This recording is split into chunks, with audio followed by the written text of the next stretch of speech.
Welcome to the Happy Highly Sensitive Life podcast, where we talk about building a life that lights you up as a highly sensitive person.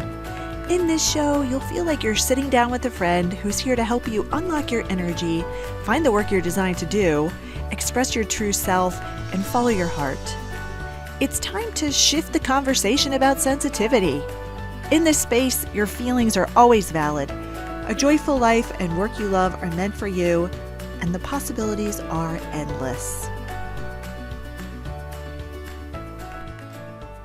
Call it analysis paralysis, avoiding, resisting, or procrastinating. As a highly sensitive person, I've done my fair share of putting off doing things that disrupt my inner serenity. At that moment, overthinking feels like a way to outsmart risk.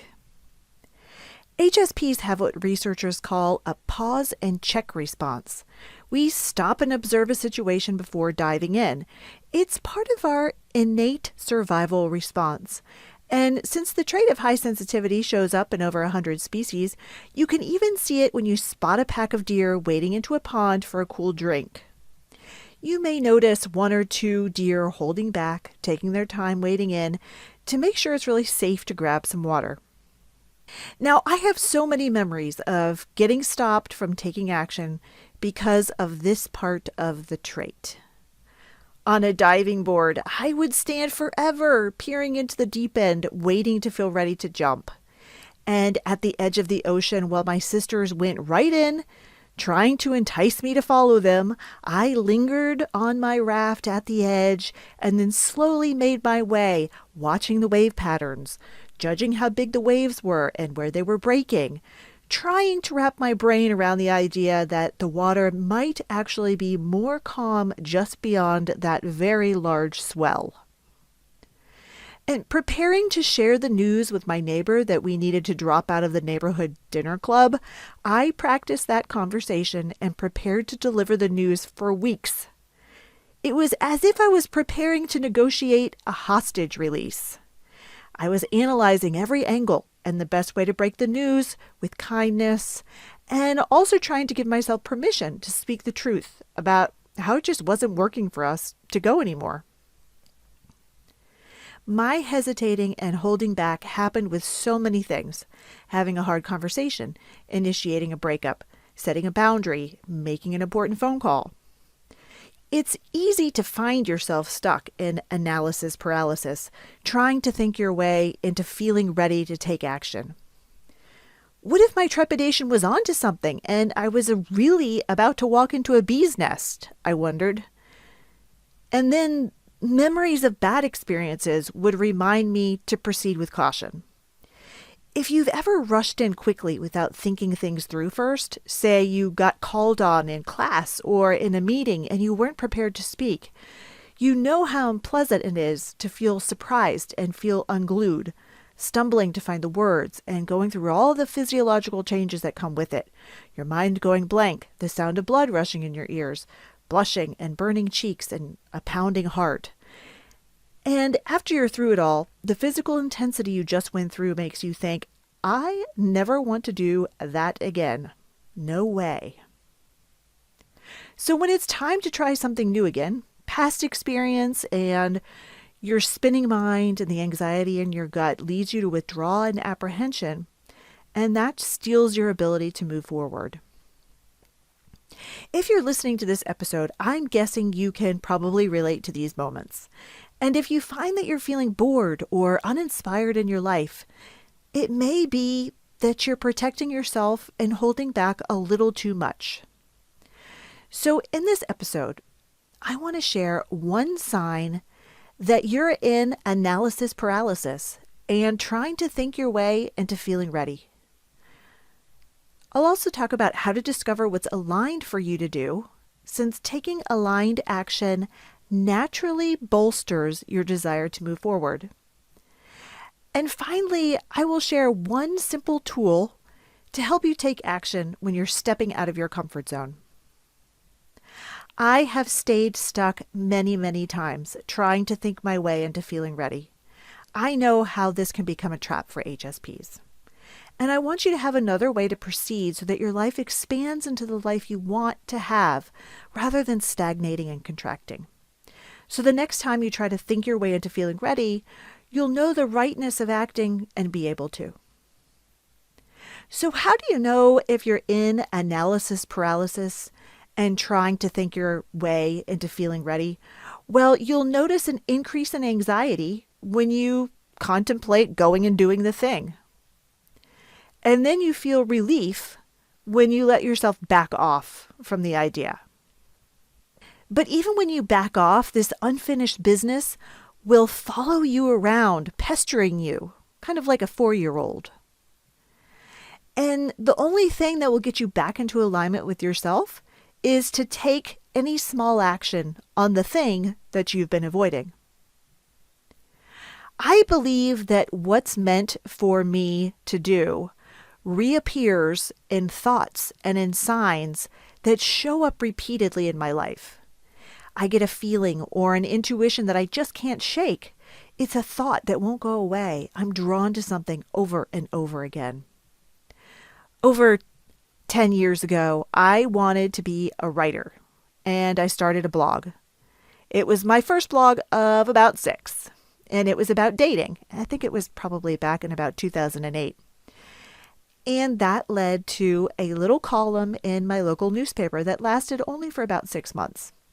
After I lost the column, I took that as a failure, and I tried to bury my desire to write. Did you know that it's very common for HSPs to say, I am never doing that again, if they go through an experience that was emotionally intense and that they feel was a failure? Well, this was me. But deep down, I couldn't walk away. The need to write followed me around like my shadow. I believe the universe sends us signs, nudges, intuitions, and gut feelings that we're meant to pay attention to, and that listening and following these signs expands your life. You may know that I've been studying human design, which is a tool for self-understanding. I discovered it because it kept showing up in my Instagram and podcast feed over and over again. It was a sign I couldn't ignore. And human design, among other things, reveals your unique life purpose based on the position of the planets at the time of your birth. Now, I have been obsessed with the idea of knowing my life purpose for pretty much as long as I can remember. Once I saw that connection, I knew I had to learn more about it. I followed the leads and purchased a personalized guide to my human design, and I learned that my human design shows that storytelling is part of my life purpose, and specifically telling stories to help others expand their concept of what's possible in their lives. Now, for the last 25 years, my mantra has been, anything is possible. And it's been natural for me to help other people shift their perspective on their situation. So seeing all of this written on paper, I became even more convinced that we have inner nudges, intuitions, urges, and desires for a reason. All this time, my desire to be a writer was not an accident. Being a storyteller led me to have this podcast, and it's also the reason I share lots of stories here. I knew doing this podcast was aligned. Now, as the person who has spent most of my life sitting in the back of the room, observing quietly without speaking, this podcast was not something I ordinarily would have volunteered to do. But for me, taking action feels meaningful and important when those actions are tied to fulfilling a larger purpose. I feel universally supported when I'm acting in alignment with what I'm meant to do in this lifetime. So connecting to this inner knowing is something that gives me a bigger reason to act. So how do you discover if something is aligned for you to act on? Well, you can learn more about your human design, but if your intuition isn't resonating with that idea, don't force that. There are other things you can do to start looking for signs in your life today. First, calm your nervous system when it's spinning. You won't discover creative solutions if you're flooded with intense negative emotion. That closes the door on inspired insight. Listen to episode 3, How to Cope with Intense Situations, for ideas about how to do this. I'll link it in the show notes so you can find it easily. Once you're feeling centered, open yourself up to discovering a creative way to move forward. Stay open and present in the moment, to your environment, to see the signs and solutions that emerge. It may be an email you receive, or a book or article or podcast that pops up that gives you an idea and shows you the next step. And then engage your body. Creative solutions always pop into my mind when I'm exercising or moving my body. Plus, research on the benefits of exercise shows it boosts your mood, increases courage, and reduces anxiety. And I have found this to be personally true. If you're not into exercise, I have even found that just moving around the kitchen, cleaning the dishes, cleaning the house, showering, or cooking can lead to inspired insight. When you've been getting repeated signs to act as a thought or idea you can't shake, you may be being nudged to do something that pushes you out of your comfort zone and is hard and stressful. Perhaps you need to set a boundary or initiate a breakup. I knew I needed to end my first marriage, and the push that made me have that hard conversation came as a dream. Now, studying human design, I now know that I am an intuitive dreamer. But on that morning that I had this dream, I had no idea. But what occurred in that dream was that God was talking to me. Stick with me. I know this sounds far out. God was talking to me and said I wasn't fulfilling my life purpose in that relationship. I know this sounds totally woo-woo, but as a spiritual person who has always longed to fulfill my life purpose, this was a dream that shook me awake physically and spiritually. I knew without a doubt that I needed to have that conversation, and I did it that very moment while still laying in bed. Now, in the absence of intuitive dreams, if you're looking to move forward and make forward progress, and getting started with something feels hard, start by identifying a small action step you can take, and then use a tool called the 5-second rule. It's based on the book by Mel Robbins. I will link it in the show notes for you. It works like this. When you get a gut instinct to act, count backwards. 5, 4, 3, 2, 1, and go. Rip the Band-Aid off and do the thing. Don't stop to analyze the options. If you wait to feel like doing it, you never will. You will enter mental jail and talk yourself out of it. So when you get a gut instinct to act, there's a moment of pause where the instinct to act is clear and unmarred by any doubts. At that moment, don't pause to analyze the options. Count 5, 4, 3, 2, 1, and go and do the thing. She says there's a window for everyone between the moment you have an instinct to change and your mind killing that instinct. While your mind starts working against you in nanoseconds, the barrage of thoughts and excuses don't seem to kick into full force and stop you for a few seconds. This is why counting for 5 seconds seems to universally work. Here's what Mel Robbins says about why the act of counting works. Counting and then moving are actions.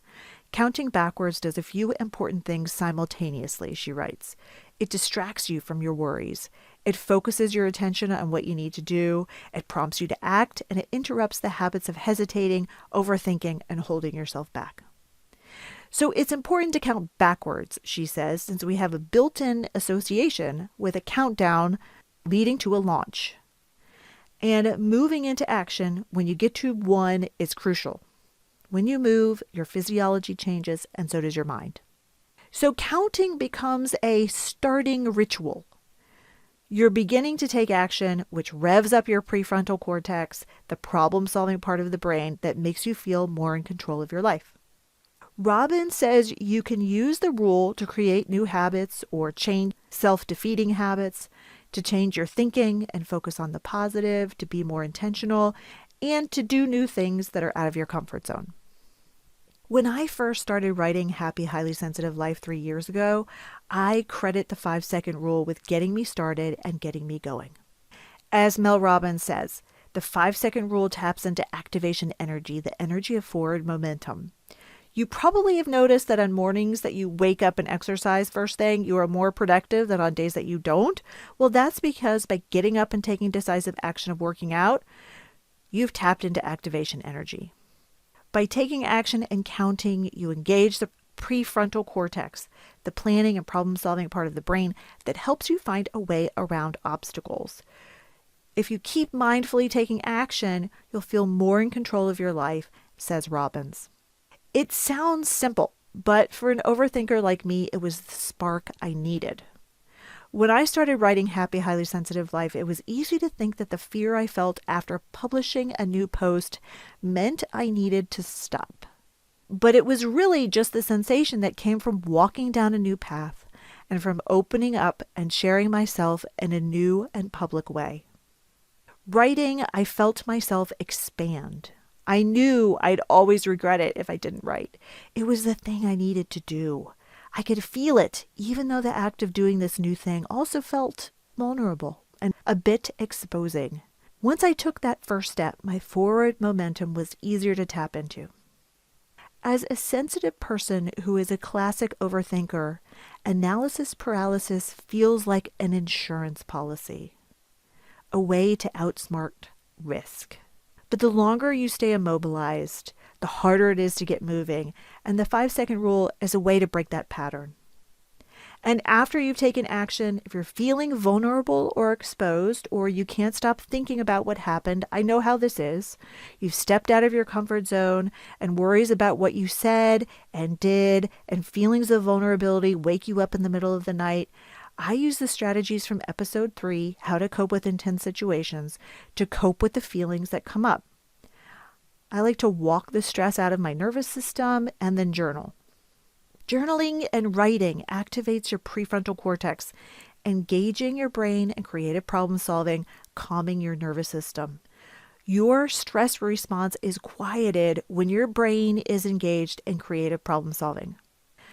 Plus, it shifts your perspective so you can keep moving forward. Again, I'll link episode 3 in the show notes for you. Okay, now you're ready. Tap into your inner knowing. If you've been thinking about doing something, you've been getting signs and having intuitions, when your gut says go, count down 5, 4, 3, 2, 1, and go. I promise you, you were made for this moment. Your life is ready to expand. Accept the invitation. All right, there you have it, friends, another episode. If your intuition is nudging you to learn what human design has to say about your life purpose, you can learn about your human design with me. Use the link in the show notes to put your name on my waiting list to receive a 50-page written guide to your human design.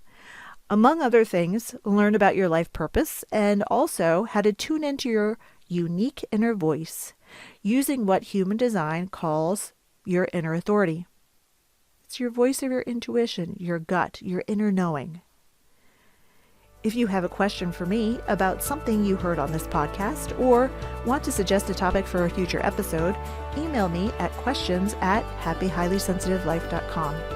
If you'd like to receive regular news from me, sign up for my email newsletter by following the link in the show notes. You can also connect with me on Pinterest at Happy Highly Sensitive Life. If you enjoyed this podcast episode, please subscribe, leave a positive comment, and rate and review it. This helps other HSPs find the show. Bye now.